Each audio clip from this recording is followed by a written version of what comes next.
Hey, how you doing? This is DJ Sanakori, the Arayeke Yukayek. Hope everyone's well. Thank you for downloading the show here on YouTube. I have a special guest today that's going to talk about that question I've been asking everyone. Do the Taino people exist? So guess what? I got a real live person who's actually a chief. Can you believe it? A chief. She's a contemporary tribal leader for Arayeke Yukayek, and her name is... What's your name? You want my native name or you want my regular name? Everything, man. My name is Stephanie. And my native name is Inaruboria, the working woman. Oh, man, you are a working woman, man. I can tell you, I can testify to that.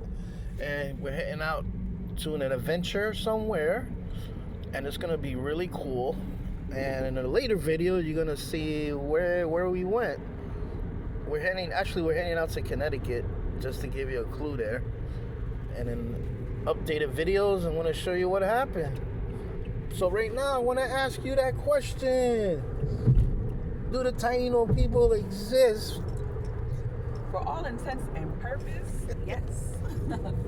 Yes, they do. Caribbean indigenous people do exist and have existed for centuries.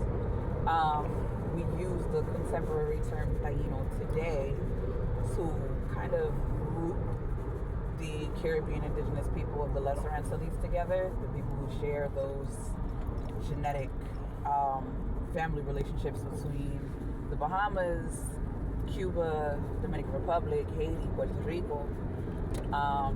So yeah, the Taino people still exist. They're still here. They're still active, still have language, still have culture, still have spirituality. It varies and it's different amongst the regions, but it is still very much alive, and so are we. Oh, awesome, man. That's a great answer. And let me ask you a question. As tribal leader, we call them Caciques back in the day. We still use that term, which is, that kind of survived. Tell us a little insight about what it's like to be a tribal leader, a Cacique.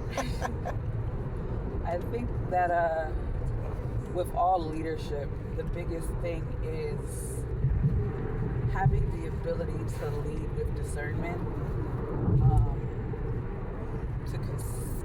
to always consider being teachable while teaching, right? We're forever learners.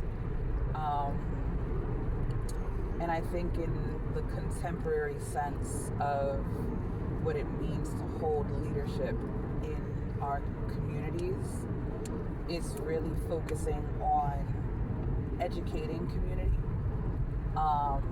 and creating spaces for people to feel safe to ask questions and to learn in.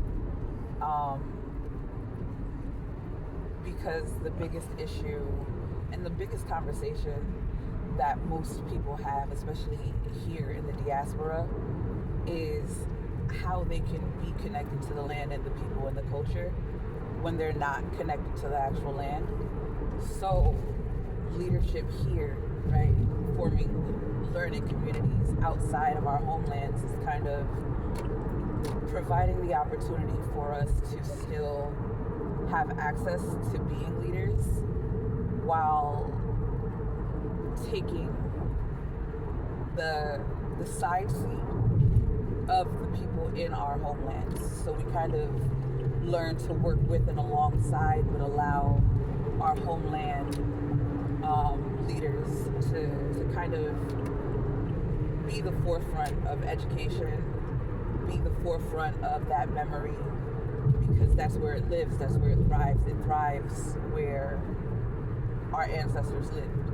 So we're able to have and house that spirit, right, in the diaspora, and to teach those ethics and those morals and that compassion and, that pride. But it's in connection to, and only by the grace of having that connection with our leaders and our relatives that are in our physical homes. So the origin places of our people. Now let me ask you, what islands are you from? traditionally? So my maternal line comes from Puerto Rico, and then my paternal line comes from Trinidad and Tobago, and a couple of other places. Oh, so that's that first island, right? That's right. What do they call it? The bottleneck theory that the Arawaks came from South America, Orinoco River, right? Exactly. Ah, there you go. So Trinidad, woo. Trinidad. Wow, first island out of many. First island out of many. Wow, that's good. Well, listen, I appreciate you taking the time, and wow, and we're gonna follow up later on in this video where we're heading to. All right, peace out, everybody.